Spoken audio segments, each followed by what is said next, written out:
हम ऐसे चलते सबसे देखते हैं लेकिन किसी को नहीं देखते। हम नेत्र, हमारे नेत्र रूपी कैमरे में बिल्कुल एक भी फोटो नहीं हो। महाराज जी कोई रो रहा है, कोई मतलब ऐसे भाव दिखा रहा है तो आपके कोई हम भी तो भाव दिखाते हैं। महाराज जी आप तो पूरे ऐसे ऐसे हो जाते। हाँ, सबको भगवान का स्वरूप मानकर, सब मेरे भगवान आए हैं, अन्य रूपों में नहीं। ये सब मेरे भगवान बैठे हैं, तो इसीलिए वही आएंगे। अगर हम इन्हें स्त्री पुरुष समझ कर देखें तो स्त्री पुरुष आएंगे, और भगवान समझ कर देखें तो भगवान, मेरे भगवान इस रूप में आए हैं और प्रश्न करके भगवत चर्चा करवा रहे हैं। बस ये हम दृष्टि रखते हैं। गौरव झा जी बिहार से। राधे राधे महाराज। राधे राधे महाराज जी। महाराज जी आप कह रहे हैं कि आप बच्चों को पढ़ाते हैं। महाराज जी ये कह रहे हैं कि जो फीस उनकी रखी होती है, हमें पता है कि सामने वाले बच्चे के माँ बाप क्या गलत कार्य भी करके हमें फीस दे सकते हैं, तो महाराज जी वो जो गलत हमारी जो मान लीजिए महाराज जी 1000 रुपया फीस रखी है, तो वो 1000 रुपया अगर वो हमें हमारी पढ़ाई के उद्देश्य से दे रहा है बट वो पीछे से गलत, उससे आपके ऊपर कोई प्रभाव नहीं पड़ेगा। आप कोई दान थोड़ी ले रहे हो, आप तो मेहनत कर रहे हो ना, तो आपकी मेहनत का पैसा आ रहा है। वो बेईमानी से दे रहा है लेकिन आपकी मेहनत का आ रहा है, इसलिए आप पर उसका कोई प्रभाव नहीं पड़ेगा, कुप्रभाव नहीं पड़ेगा। हमको पता भी है महाराज जी कि वो गलत तरीके से। हाँ, तो भी आप मेहनत कर रहे हो ना बच्चे के प्रति, तो उतना ही ले रहे हो ना। आप कोई घूस थोड़ी ले रहे हो, आप कोई दान थोड़ी ले रहे हो। अगर आप घूस लेते होते कि बेईमानी का पैसा और घूस लेकर के निर्दोष को जो है दंड दिला दिया और दोषी को मुक्त करा दिया, तो आपकी दुर्गति हो जाती। आप मेहनत करके पढ़ा रहे हो, अब उसका पिता क्या करके पैसा देता है वो भोगेगा। आप तो अपनी मेहनत का पैसा ले रहे हो, उसमें कोई परेशान। मान लो कोई लेबर करके वो फावड़ा चलवावे और 500 रुपया दे, तो भले वो बेईमानी करके 500 दिया, उसने तो खून पसीना करके मेहनत कर लिया है ना। तो आप अपने माइंड से बच्चों की सेवा करते हैं, घंटों पढ़ाते हैं, आपको जो 1500 रुपये मिलता है उसमें कोई दोष नहीं है। पवन नंदा जी। राधे राधे महाराज जी। महाराज जी प्रयासरत, स्वाध्यायरत, मनन चिंतन रत रहने पर भी शरीर हूं ये भ्रम नहीं जाता, ना ही स्वयं स्वरूप का अनुभव होता है, कोरा सीखा हुआ ज्ञान है। महाराज जी ऐसे में महाराज जी कैसे अनुभव आए? इसीलिए सोई जाने जेहि देहु जनाई और जानत तुम्हें तुम्हें हो जाए। भगवान जिसे आत्मस्वरूप का ज्ञान प्रदान करते हैं उसी को बोध होता है। वेदांत पढ़ लेना, शास्त्रों का प्रवचन कर लेना सरल है, लेकिन आत्मस्वरूप का बोध होना कठिन है। इसीलिए भगवान का भजन करो, सिद्ध होने पर भी सनकादि निरंतर हरिशरणम हरिशरणम हरिशरणम जपते रहते हैं। तो भगवान का नाम जप करो, उससे जो ज्ञान होगा वो अनुभव कराएगा। अनुभव गम्य भजें जय संता, जो अनुभव जिनको हो गया है वो भी भगवान का भजन करते हैं, और जिनको अनुभव करना है उनको भगवान का भजन करना ही पड़ेगा। बिना भगवान के भजन के ब्रह्म बोध नहीं हो सकता। आप वेदांत पढ़ लो लेकिन बिना भजन के बोध नहीं होगा। भगवान ही बोध कराते हैं। सोई जाने जिहि देहु जनाई, जानत तुम्हें तुम्हें हो जाए। वही जानता है जिसे आप जना देते हो, और जो आपको जान जाता है वो आप में हो जाता है। ब्रह्मविद ब्रह्मैव भवति, जो ब्रह्म को जान लेता है वो ब्रह्म स्वरूप हो जाता है। तो केवल पढ़ने से या सुनने से, नायमात्मा प्रवचने न लभ्या न मेधया न बहुना श्रुतेन। बहुत बुद्धिमान हो, बहुत प्रवचन कर लेता हो, बहुत प्रवचन सुन लेता हो, इससे आत्मबोध नहीं होता। डट के भजन करो, आत्मबोध हो जाएगा, शरीर राग नष्ट हो जाएगा। बारी मथे घृत होए बरु, सिकता तेल, बिनु हरि भजन न भवतरी, या सिद्धांत पेल। बालू पेलने से चाहे भले तेल हो जाए, पानी मथने से भले घी निकल आवे, असंभव, लेकिन ऐसा भले हो जाए, पर बिना भजन के कोई इस अज्ञान रूपी संसार सागर से मुक्त नहीं हो सकता। इसलिए भजन अनिवार्य है। जितना भजन करोगे उतना ही भगवत तत्व का बोध होगा। भगवत तत्व का बोध बिना भजन के नहीं होता है। इसीलिए देखो, बोध प्राप्त जितने संत महापुरुष हैं सब भगवान के भजन में लगे हुए हैं। नहीं, बोध प्राप्ति के बाद कोई कार्य तो नहीं रह जाता, पर फिर भी वो भगवान की लीला कथा सुनते हैं, भगवान की लीला कथा कहते हैं, भगवान के चिंतन में रहते हैं, तभी वो वास्तविक ब्रह्मबोध माना जाता है। देखो सुखदेव जी महाराज हर समय 18,000 श्लोक का मनन करते रहते हैं। भगवान शंकर जी कोई न कोई कथा वार्ता चलती रहती है, भगवान के चिंतन में रहते हैं। सनक सनंदन सनातन सनत कुमार चारों ब्रह्म ऋषि में एक प्रवक्ता बन जाता है, 3 श्रोता बन जाते हैं, भगवत चर्चा चलती रहती है। तो भगवान की लीला कथा सुनना, भगवान का नाम जप करना, इसी से ब्रह्मबोध होता है। बिना भगवान के चरणों का आश्रय लिए कोई अहम ब्रह्मास्मि का अनुभव नहीं कर सकता। डॉक्टर स्वातिका पूना से। श्री हरिवंश। श्री हरिवंश गुरुदेव भगवान। महाराज जी, मैं आपकी शरणागत हूँ। मैंने सत्संग में सुना है कि गुरु के चरणों में पूर्ण समर्पण कर देना होता है। पूर्ण समर्पण का सटीक तरीका क्या है? पूर्ण समर्पण हुआ तो है, इसकी देखो, कसौटी क्या है? सबसे बड़ी इसकी कसौटी है कि हमारा मन भगवान को नहीं भूलेगा। हर समय भगवत स्मृति चलेगी, क्योंकि जहाँ हमारा मन समर्पित होता है उसी का चिंतन होता है। अगर हमारा मन शरीर में समर्पित है तो चिंतन शरीर का होगा, भोगों में है तो भोगों का होगा, शरीर संबंधियों में है तो शरीर संबंधियों का होगा, भगवान में है तो भगवान का होगा। गुरु और भगवान दो नहीं है, एक ही बात है। गुरु का चिंतन, भगवान का चिंतन, भगवान का चिंतन, गुरु का चिंतन एक ही है। हमारा यदि अखंड और अनन्य चिंतन हो रहा है तो हमारा समर्पण है, और अगर हमारा चिंतन नहीं हो रहा तो ये सब बाहरी बातों को समर्पण नहीं माना जाता। बाहरी बातों का समर्पण नहीं, समर्पण चिंतन का। जैसे मीरा जी कह रहे, मेरे तो गिरधर गोपाल दूसरों न कोई, जाके सिर मोर मुकुट मेरो पति सोई, एकमात्र भगवान से प्रीता, ये समर्पण है। गुरु क्या कराते हैं? गुरुदेव अपने आत्मस्वरूप भगवान में प्रेम कराते हैं, उनका नाम देते हैं, उनका मंत्र देते हैं, उनकी सेवा देते हैं, उनकी उपासना देते हैं। उपासना के द्वारा वासना का नाश करके भगवान में प्रेम करो, यही गुरु का समर्पण है। गुरु के समर्पण का मतलब अन्य कुछ ना लिया जाए, यही समर्पण का फल है कि वो परमात्मा साक्षात्कार के योग्य हो जाए, वो निरंतर भजन परायण रहे। आयुष गुप्ता जी। राधे राधे गुरु जी। राधे राधे महाराज जी। महाराज जी, तुलसीदास जी महाराज जी कहते हैं कि संत हृदय दर्पण समाना। नहीं, दर्पण समाना, नवनीत समाना। कहा कविन पर कहे न जाना, निज परिताप द्रवे नवनीता, पर दुख द्रवे सुसंत पुनीता। गोस्वामी जी कह रहे संतों का हृदय कैसा? बोले मक्खन के समान। बोले कहा तो पर कवि ने कहना नहीं आया, क्योंकि मक्खन में दोष है। वो जब निज ताप लगेगा उसमें, जब स्वयं आंच लगेगी तो पिघलेगा, लेकिन संत दूसरे को दुखी देख करके द्रवित हो जाते हैं। यही संत की पहचान, पर दुख द्रवै सुसंत पुनीता।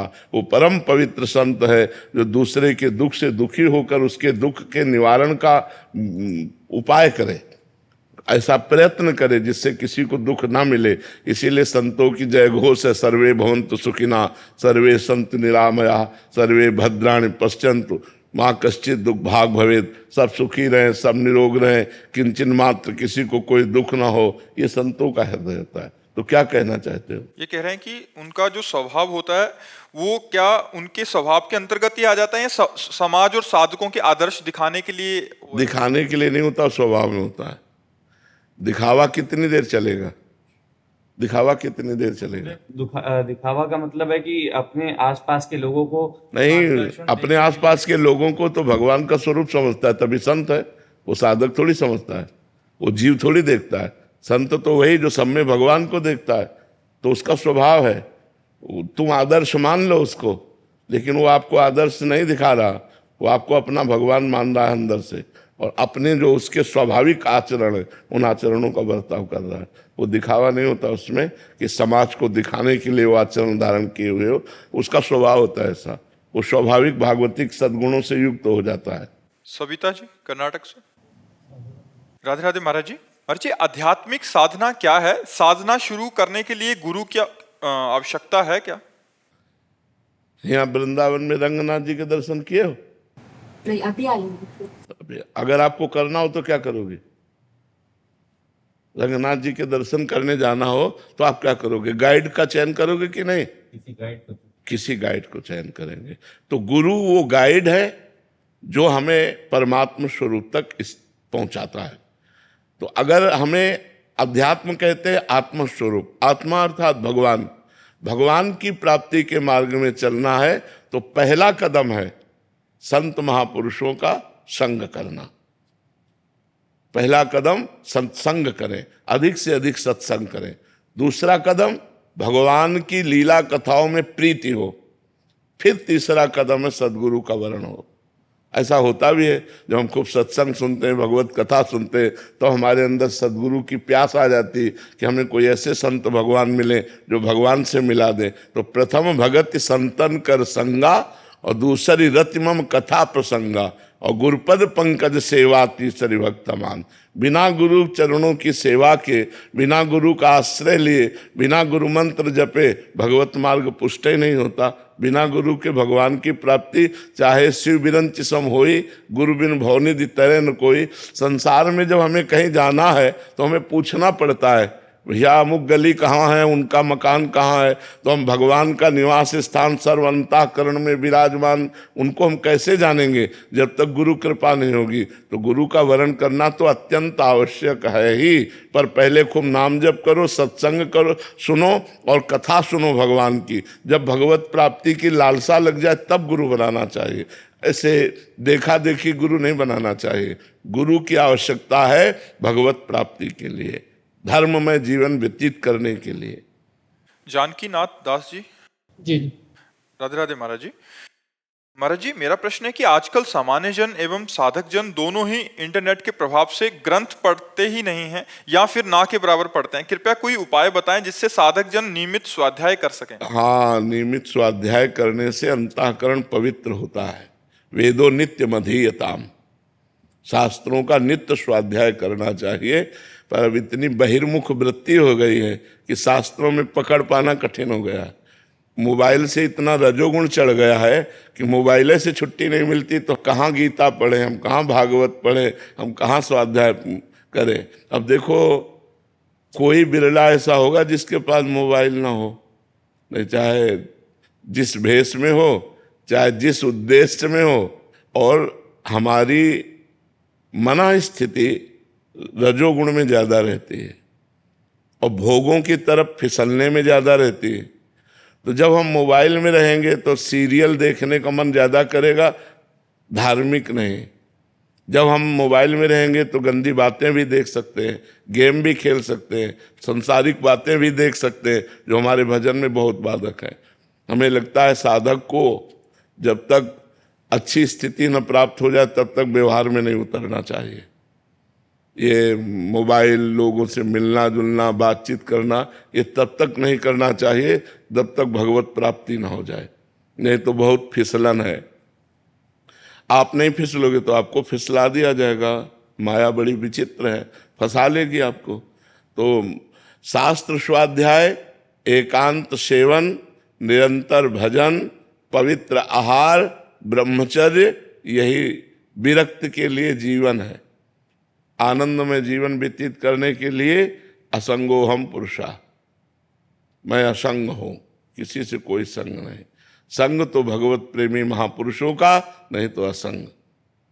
जब तक संगम त्यजेत मिथुन व्रतिनाम मुमुक्षु, सर्वात्मना न विसजेत बहिरिंद्रियाणि, एकश्चरण रहश्चित्त मनंत से युंजीत तद व्रति साधुश्चेत प्रसंगा। सौभरी जी महाराज कह रहे हैं, संगम त्यजेत मिथुन व्रति नाम मुमुक्षु। मुमुक्षु माने भगवत मार्ग में जो चलने वाले, भगवान की प्राप्ति करने वाले, मोक्ष प्राप्ति की इच्छा वाले हैं, उनको चाहिए कि संग त्याग देना चाहिए। जो जनेन्द्रीय और रसेंद्रीय के भोगों में मगन है, ऐसे पुरुषों का संग त्याग देना चाहिए।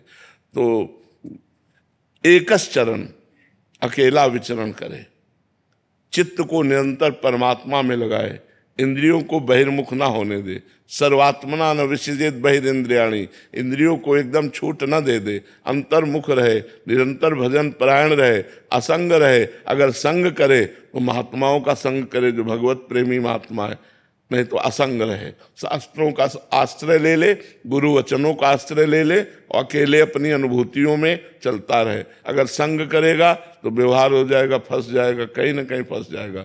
असंगता और भगवत स्मरण बहुत बड़ी सिद्धि है।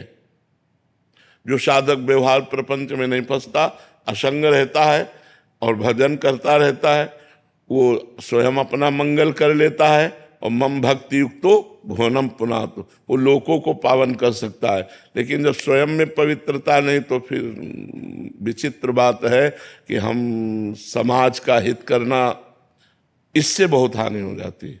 क्योंकि इंद्रियां हमारी अभी विषय से रहित हुई नहीं, और संसार में जहाँ गए तो ऐसे दृश्य, ऐसा आकर्षण, वो साधु फिसल जाता है। और जहाँ फिसल गया तो बस फिर उतना ही रह जाता।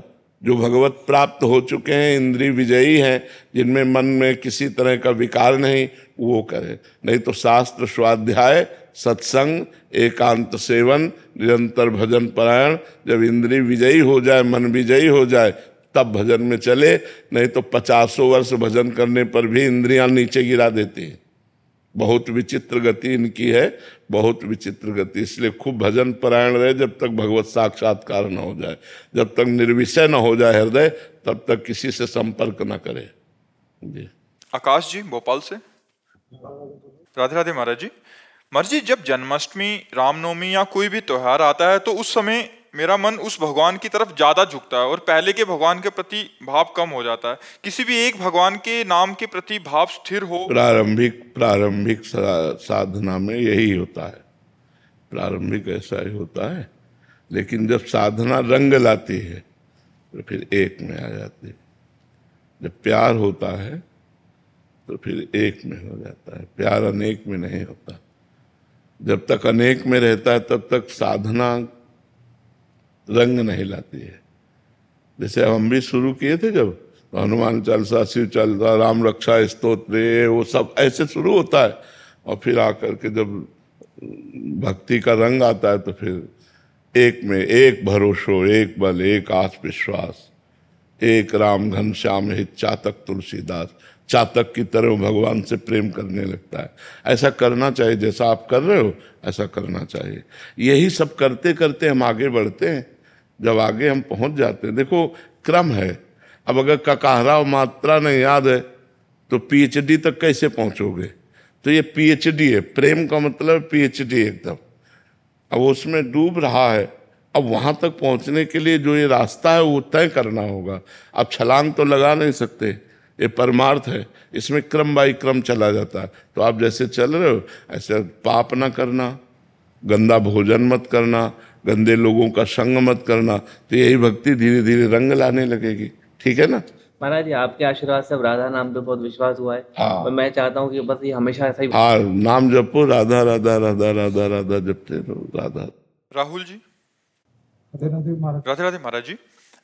महाराज जी, हम सब आपके मुखारविंद से ऐसे ही अमृतमय वचन सुनते रहते हैं और अध्यात्म की गहराई को जान पाते हैं। महाराज जी, आपकी कृपा से नाम जप में रुचि बढ़ी है। महाराज जी, मेरा प्रश्न है कि बहुत बार आपने और शास्त्रों में कहा है कि तुम मन नहीं हो, तुम शरीर नहीं हो, सब में एक ही परम तत्व विराजमान है। तो मुक्त कौन है महाराज जी? मुक्त कौन होता है और सब में वो एक तत्व को देखने की दृष्टि कैसे प्राप्त? जब साधना की जाता है तो शरीर से तो होता है, मन से होता है, लेकिन आप जो है वो अक्रिय है।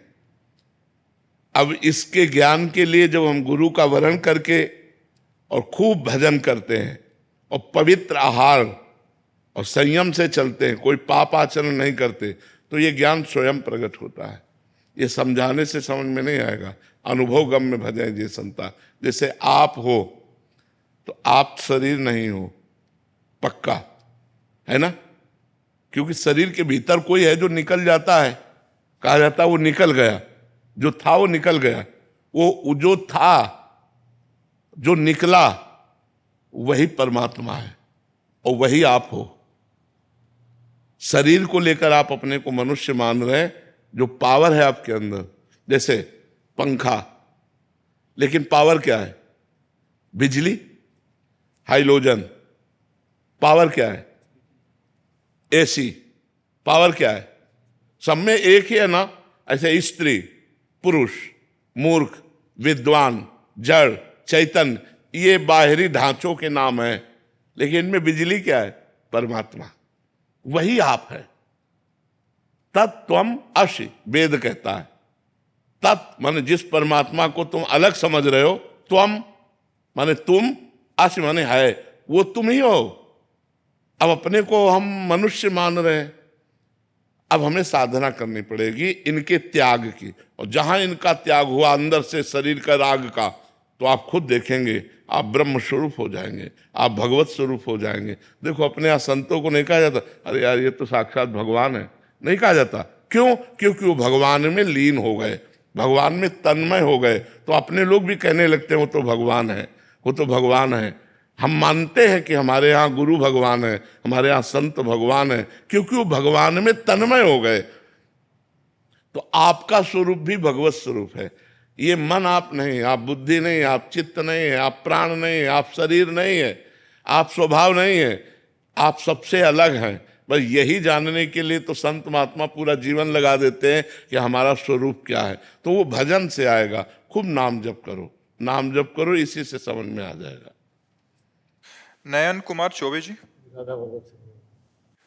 महाराज जी, आपकी कृपा से 6 महीने पूर्व मुझे शरणागति मिली। गुरुदेव भगवान, मेरे मन में हमेशा संशय बना रहता है कि गुरु मंत्र जो कि सर्वोपरि के बावजूद गायत्री का जप करना उचित है या नहीं, और डर लगा रहता है कि गुरु के प्रति कोई अपराध या शरणागति नहीं। अब जब शरणागत हो गए हो तो गुरु मंत्र ही जपना चाहिए, किसका प्रश्न है। हाँ, अब गुरु मंत्र ही जपना चाहिए, अब अन्य नहीं। जब हम जिस मार्ग में आ गए तो उसी मार्ग को पकड़े। गुरु मंत्र जपो, चतुरासी जी का पाठ करो, राधा वल्लभ श्री हरिवंश नाम जप करो। इतने में समय ही नहीं रहना चाहिए, हर समय राधा वल्लभ श्री हरिवंश, राधा वल्लभ श्री हरिवंश। और जब पवित्र है तो गुरु मंत्र जप रहे हैं, और जो फिर चतुरासी जी पढ़ रहे हैं, फिर नाम जप कर रहे हैं, फिर मंत्र जप कर रहे हैं, फिर इसी को जीवन बना लो तो एक मार्ग पुष्ट हो जाएगा। अब अलग अलग हमारे उपासना नहीं, अब सब आकर एक जगह मिल गई। जैसे पीपल के वृक्ष में की जड़ में पानी चढ़ा दो तो डाल पत्तों में सब जगह पहुंच जाता है। अब सबके मूल भगवान है, यदि भगवान का हम भजन कर रहे हैं तो सबका आराधन हो जाता है। मतलब अभी तो आप प्रारंभ किए हैं, अपने लोग तो ब्राह्मण के घर जन्म हुआ था तो गायत्री अनुष्ठान किए हैं, यज्ञोपवीत धारण करके, ब्रह्मचर्य व्रत लेकर के, 108 कुशा पकड़ करके पूरा सब, वो सब करते करते करते करते जब यहाँ आए तो अब सब छोड़ करके केवल श्री जी, केवल लालजू श्री जी, उन्हीं चरणों में। तो बड़े भाग्य से उपासना मिलती है। अब उपासना में आ गए हो तो अब आ जाना चाहिए, अब इसी में जपना चाहिए, इसी में रहना चाहिए। संध्या काल में बैठे तो बस गुरु मंत्र का जप करें, आप गायत्री जी का विश्राम कर दो और गुरु मंत्र का जप करो। अभिजीत जी। हरिवंश। श्री हरिवंश महाराज जी। महाराज जी, सही और गलत की पूरी जानकारी होने के बाद भी मन केवल गलत मार्ग पर ही जाता है महाराज जी। ऐसा है, ऐसा है, यही तो बड़ा विचित्र खेल है। बोले हमें जानकारी नहीं थी, गलती हो गई, तब तो बात समझ में आती। कामेश क्रोधेश रजोगुण समुद्भवा, ये काम ऐसा है, ये क्रोध ऐसा है, ये लोभ मोह मद मत्सर ऐसे हैं, चाहे जितना ज्ञान व्यान हो सब एक बगल में कर देते हैं, अपनी मनमानी करवा देते हैं। अगर बच सकता है तो भगवान बचाते हैं, भगवान का नाम बचाता है। इसीलिए हम सबसे कहते हैं नाम जप करो, नाम जप करो, राधा राधा राधा राधा राधा। नहीं तो जानकारी है लेकिन उसका प्रयोग नहीं है।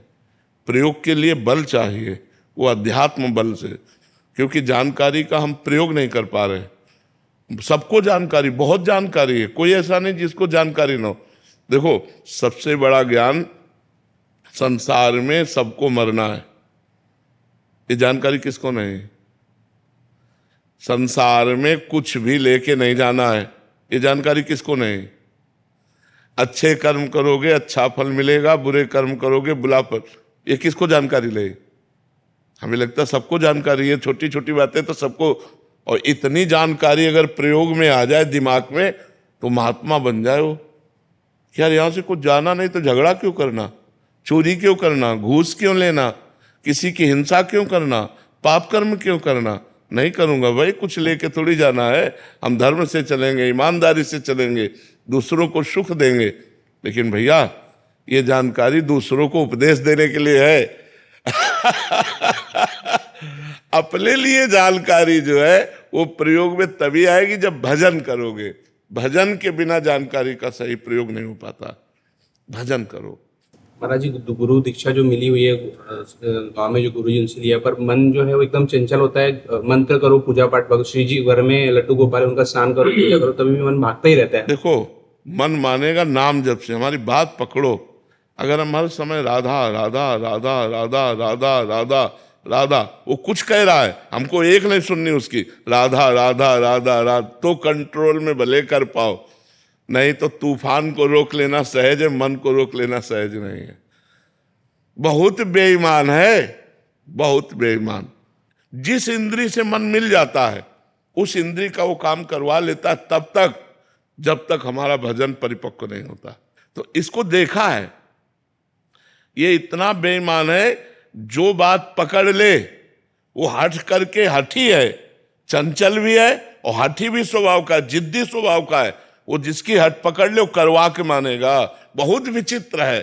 इस सब लोग देख रहे हो, आप मन की दशा को तो देख रहे हो ना।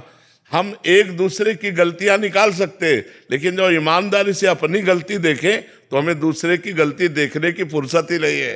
तो नाम जप के बिना हम मन को कंट्रोल नहीं कर सकते। जब हर समय परम पवित्र भगवान का मंगलमय नाम चलता है, राम राम राम राम, राधा राधा राधा राधा, कृष्ण कृष्ण कृष्ण, तो इससे जो पावर होता है वो पावर फिर रोकता है मन को, फिर रुचि नहीं रह जाती। आप नाम जप के देखिएगा, आगे चलकर ऐसा होगा कि खान पान और संसार की रुचि नहीं रह जाएगी। नाम जप से बात बनती। नाम जप करो, जितना नाम जप करोगे उतना ही अपनी जानकारी का सही प्रयोग कर पाओगे। और नाम जप नहीं तो जानकारी सब है, लेकिन गलत कार्य रोक नहीं सकते। ये तीन ऐसी चीजें हैं जो बड़े बड़ों को फिसला देती हैं, कामिनी, कंचन और कीर्ति। ये तीन ऐसी हैं जो बड़े बड़ों को फिसला देती है। इसलिए नाम जप करो। महाराज जी, इच्छाओं का आपका ये समन कैसे हुआ महाराज? नाम जप से, भगवान के नाम जप से। नाम जप करते करते करते करते अब वो जो कामना के लिए इच्छा रहती है, वो कामना वाली जगह नहीं रह गई, तो अब कोई इच्छा नहीं है। जो कुछ उचित आया उसको प्रसाद पा लिया शरीर पोषण के लिए, नाम जप के प्रभाव से अब कोई महत्व नहीं रह गया। अच्छा, वैसे चाहे थोड़ा महत्व रह ही जाता, लेकिन अब जब मरने का रोज हम अपनी तैयारी रखते हैं ना, तो कोई महत्व नहीं है, क्योंकि हमारी दोनों किडनी फेल है, अब डायलिसिस होता है। तो अब यह कि कभी भी मर सकते हैं, कुछ हमारा है नहीं, शरीर छूट ही जाएगा। तो एकदम एक मतलब शून्य में आ गए हैं। अब जैसे भगवान चलावें वैसे चलावें। अब कोई चाह नहीं है कि यार ये दवा मिल जाए या ये खाने को मिल जाए। अब पता है, अब जाना है, अब जाना है, यहाँ से जाना है। तो बस जितना बन जाए परोपकार बन जाए, जितना बन जाए भगवान का भजन बन जाए, जितना बन जाए दूसरों को सुखी कर दे, बस यही एक भावना रह गई। और तो राधा राधा राधा। पर जी, हमें भी पता है सबको कि जाना है, बट फिर हमारी क्यों रुचि उसी ओर है? क्योंकि अभी पक्का पता नहीं जाना है।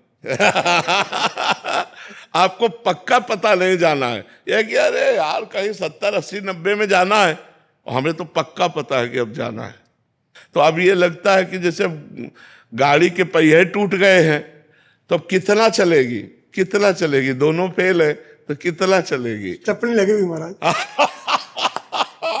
ये बात जरूर है, इस टपली लगी है। प्रियालाल की ठाकुर जी की कृपा की स्टपली लगी है, वो बिना पहिया के भी दौड़ा सकते हैं। मूकम करोति वाचालम पंगुम लंघयते गिरिम यत कृपा तमहम वंदे परमानंद माधवम। वो मूक को वाचाल कर दे, पंगु को पहाड़ चढ़ा दे, वो बड़े कर्तुम अन्यथा कर्तुम है। मोहन मिश्रा जी, हरदोई से। राधा वल्लभ शेरवंश। शेरवंश महाराज जी। महाराज जी, मेरी उम्र 25 वर्ष है। आपकी प्रेरणा से ब्रह्मचर्य और नाम जप के माध्यम से अध्यात्म मार्ग पर पिछले कुछ महीनों से बढ़ने का प्रयास कर रहा हूँ। महाराज जी, मुझे पूर्व में भोगों के प्रति रहे मलिन मन के प्रति खेद उत्पन्न होता है। मेरा सवाल है कि महाराज जी, हमारे देश में ब्रह्मचर्य जैसे विषय पर बचपन से ही माता पिता और हमारी शिक्षा प्रणाली खुलकर चर्चा क्यों नहीं कर पाती? महाराज जी, वर्तमान में ये कैसे संभव हो पाए? बहुत कठिन है बच्चा।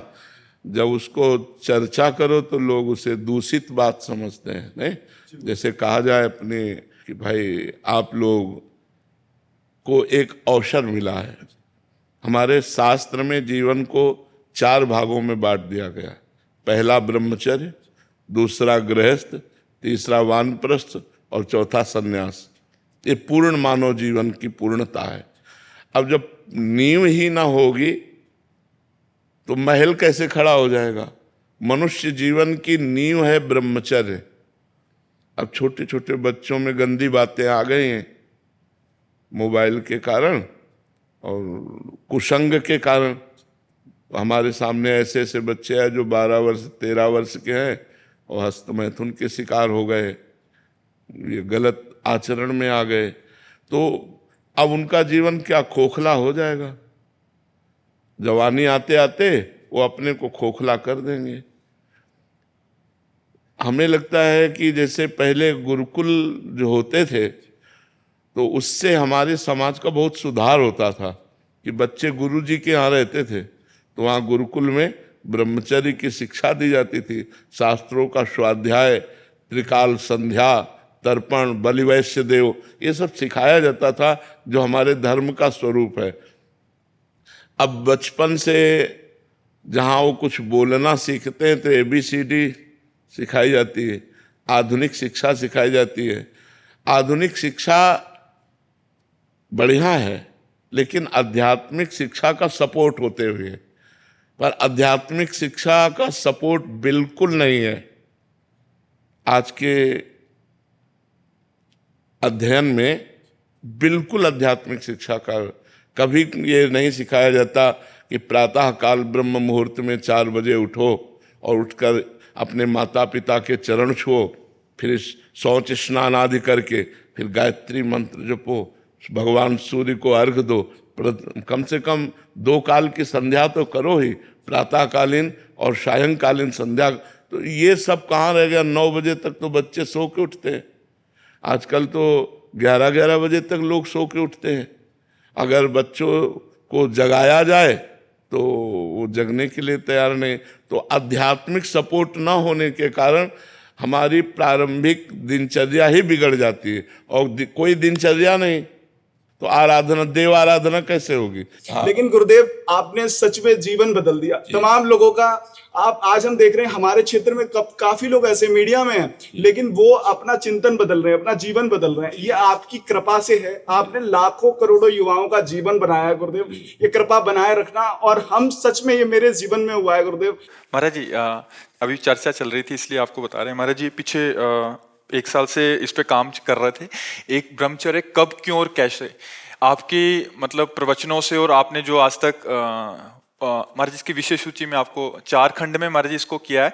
जैसे ये कह रहे हैं कि स्कूल में विद्यार्थी आदि या किन्हीं को तो ब्रह्मचर्य क्या है, उसको वीर्य उत्पन्न कैसे होता है, या उसकी रक्षण के लिए क्या क्या हमें ध्यान रखना चाहिए, हमारी दिनचर्या क्या होनी चाहिए, हमारा खान पान क्या होना चाहिए, या अगर विद्यार्थी हैं तो ब्रह्मचर्य कैसे, अगर हम सन्यासी हैं तो फिर ब्रह्मचर्य का क्या महत्व है। बहुत सुंदर लिखा हुआ है महाराज जी। पूरा संकलन पिछले 1 साल से इस पे हम काम कर रहे थे। बहुत सुंदर, बहुत। तो अभी ये लगभग हो गया 15-20 दिन में महाराज जी, ये सबके लिए, जनसाधारण के लिए वो हो जाएगा। जितनी भी वानियां थी ब्रह्मचर्य पे उस पे सबसे संकलन करके भी। अब देखो इसमें लिखा है, वीर ही हृदय को पुष्ट तथा कर्तव्यशील बनाता है। वीर से ही सर्वांग में जीवनी शक्ति संचालित होती है। जो वीरवान है, ब्रह्मचर्यवान है, वो बड़ा तेजस्वी होगा, मतलब आंतरिक उसके स्फूर्ति बहुत होगी। वीर से ही मस्तिष्क शांत और विचार शक्ति संपन्न रहता है। ओवर थिंकिंग, जो निगेटिव चिंतन है, ये काटता है। जो ब्रह्मचर्य है वो गंभीरता और शांति प्रदान करता है। वीर से ही दृष्टि और श्रवण शक्ति स्थिर होती है। वीर से आपके जो वीरवान है उनके ज्योति नेत्र की और उनकी श्रवण शक्ति बड़ी पुष्ट होगी। वीर से निर्भयता आती है, वीर से स्वतंत्रता आती है, वीर से उत्साह बढ़ता है। वीरवान साहसी होता है, वीरवान पराक्रमी होता है, वीरवान आलस्य रहित होता है। वीरवान को रोग दबा नहीं सकता, वीरवान निर्बल नहीं हो सकता, उसके अंदर आत्मबल होता है। कलुषता नहीं होती, दंभ नहीं होता, पाखंड नहीं होता, अज्ञान नहीं होता और अविनय नहीं होता। वीरवान विनयी होता है। दुर्गुण दुराचार्य भाग जाते हैं जो ब्रह्मचर्य रहते हैं। जो वीरवान है वो हर कार्य की सिद्धि कर सकते हैं। जो ब्रह्मचारी है वो हर कार्य की सिद्धि कर सकते हैं। जो वीरवान है उससे पुष्ट और स्वस्थ संतान उत्पन्न होती है। जो वीरवान है वो सुंदर होगा, उसमें एक आकर्षण होगा, उसमें सभ्यता होगी, उसमें पवित्रता होगी, उसमें धैर्य होगा, उसमें पुण्य और सद्व्यवहार करने का स्वभाव होगा। वो जो कार्य करेगा वो पुण्यात्मक करेगा और सद्व्यवहार करेगा।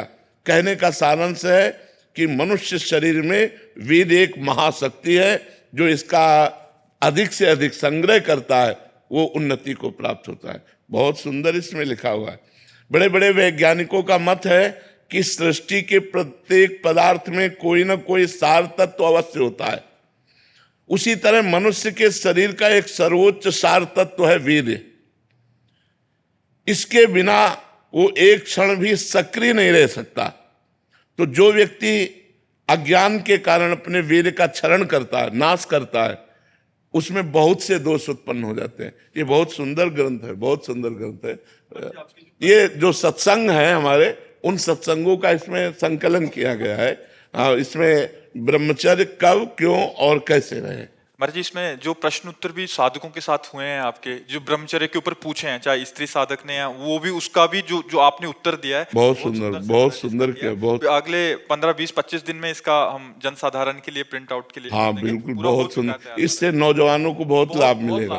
हाँ बहुत, मतलब जो विद्यार्थी हैं या जो सन्यासी हैं, स्त्रियां हैं, पुरुष हैं, ग्रस्त में हैं, सबके लिए अलग अलग किस दशा में कैसे ब्रह्मचर्य को धारण करें। बहुत सुंदर। मतलब ये संक्षेप में और समझा दीजिए कि आगे कैसे हम लोग चलें। अभी तो चल रहे हैं, लेकिन कभी कभी एकदम से वेग आता तो बड़ी समस्या होती है। आगे कैसे? उस समय नाम जप नाम कीर्तन, ये दो ही बचाते हैं। काम का वेग तब हमको व्यथित करेगा, ध्यायतो विषयान पुंसास संगास तेषु उपजायते।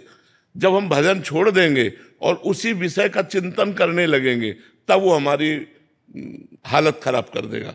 और अगर हमारे अंदर काम का वेग आ रहा है और हम भगवान नाम कीर्तन करने लगे, सत्संग सुनने लगे, मतलब अपने को, दिमाग को हमको उसे हटाना है हमको, या किसी संत से मिल गए, भगवत चर्चा करने लगे, कुछ ना हो तो मोबाइल से सत्संग लगा लो। कुछ ऐसे सत्संग रखो कि अलग अलग दवा, जैसे मन चंचल है तो क्या करना चाहिए, अगर हमारे अंदर काम आ रहा है तो क्या करना चाहिए, हमारे अंदर धन का लोभ आ रहा है तो क्या करना चाहिए। अलग अलग विषयों में एकांतिक में चर्चाएं हुई, वो चर्चा अलग अलग रख ले, और जब हमारा मन जहाँ परेशान करे वो चर्चा सुन लेना चाहिए।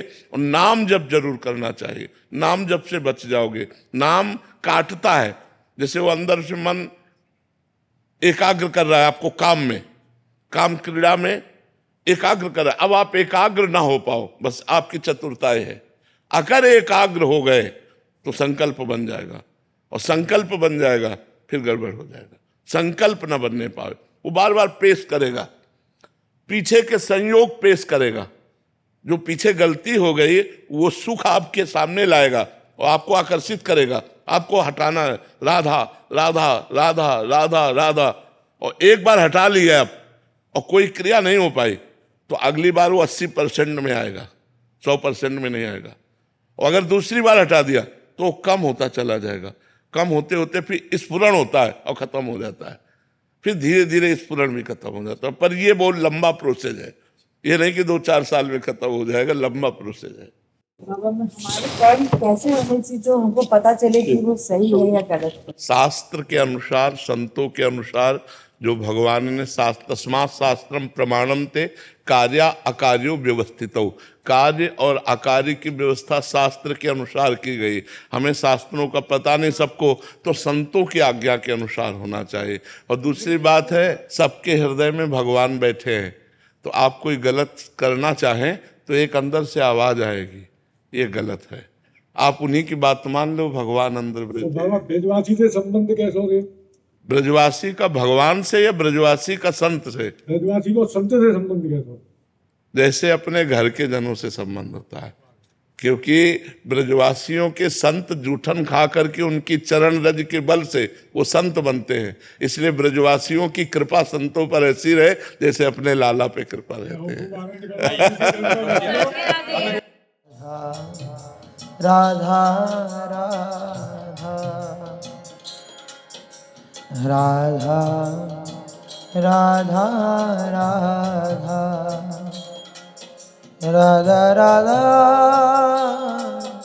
राधा राधा राधा